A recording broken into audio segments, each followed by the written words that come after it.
Today, we'll explore true crime, which transforms real tragedy into suspenseful stories deeply challenging our empathetical and moral perceptions. However, this raises various ethical questions regarding the exploitation of personal and social suffering. Chloe Hooper's The Arsonist and Helen Garner's This House of Grief both explore these.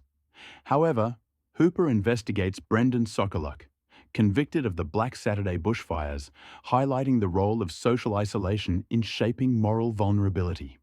Contrastingly, Garner chronicles Robert Farquharson's trial for the deaths of his three sons, immersing us in his background. Hooper describes Brendan as a pudgy man, wearing a sweatshirt, shorts, and black Velcro sneakers, with Coke bottle glasses and love for Thomas the Tank Engine. These childlike traits infantilize him and invite the readers to question his actions as a sign of social marginality and systemic neglect. Through humanizing his isolation, Hooper exposes how poverty and abandonment can distort moral identity, redirecting Brendan's individual blame as a broader societal failure. This vivid portrayal of his eccentricities force Hooper to shift attention towards the instances of societal failure, forcing the audience in reflecting the rise of societal disasters like these from antisocial behavior.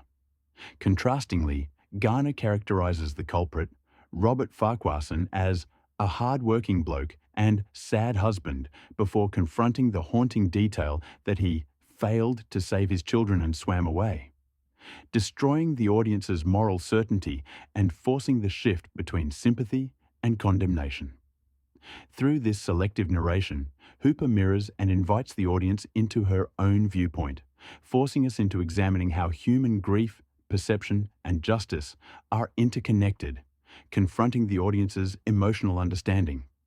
Throughout The Arsonist, Hooper characterizes Brendan as odd, gawky, guileless, and different, emphasizing his societal isolation and emotional vulnerability. She also describes an oversized teddy bear in his wardrobe and his complete collection of Star Trek DVDs and gaudy printed clothes, representing his detachment from adult responsibilities.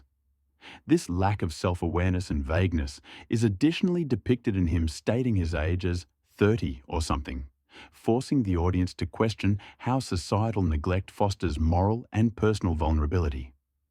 In context of the Black Saturday bushfires, Hooper forces the audience to link this tragedy directly to societal neglect, when forcing the audience to consider the broader reasons of his childhood trauma, evoking an emotional response from the reader to prevent these incidents. Contrastingly, This House of Grief develops character through moral detail, exposing Robert's ethical dilemmas and the contrast between his actions and parental responsibilities.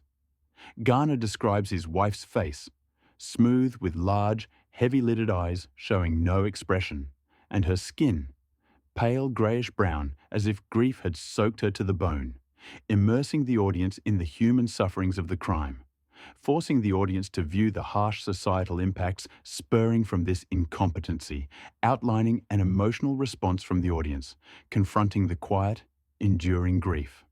Through Garner's statement that a loving father would never do what he did, but instead fight to save his kids or go to the bottom with them. Moral judgment is explicitly considered, drawing the audience into the uncertainty she feels herself, forcing empathy, condemnation, and the fragility of moral judgment under extreme grief. Through evaluating his actions, Garner pushes audience into the tension between emotions and rational judgment, forcing how emotions can complicate moral judgment. Throughout The Arsonist, Brendan Sokolow's house is in severe mold, with the summer killing of everything except an orange tree in the backyard, highlighting his societal neglect and the societal failure surrounding him, forcing the audience to feel sadness and discomfort, confronting the role of isolation in damaging an individual's sense of self and morality. The straight black trees which stretched in perfect symmetry to their vanishing points, and the smoke creeping up among the charcoal trees and charred leaves, create a haunting, almost surreal atmosphere, highlighting Brendan's character and encouraging the audience to reflect on the destructive impact of his societal isolation and neglect. Through positioning Brendan as a product of societal failure, the audience is forced to confront the underlying social events which led to his character.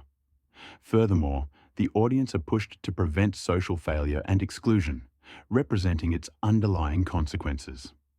Contrastingly, Helen Garner immerses her audience in psychological and moral tension, describing the courtroom as beautiful with a soaring ceiling, pale plaster walls, and fillings of dark ponderous timber, which making it awkward to move throughout, demonstrating the trial's emotional weight and forcing the discomfort of being present in that area. The water, misty and black with blurred leaves, symbolizes the crime's moral and emotional consequences, forcing the audience to confront the ethical ambiguity of his actions and the judgment confusion between truth and morality.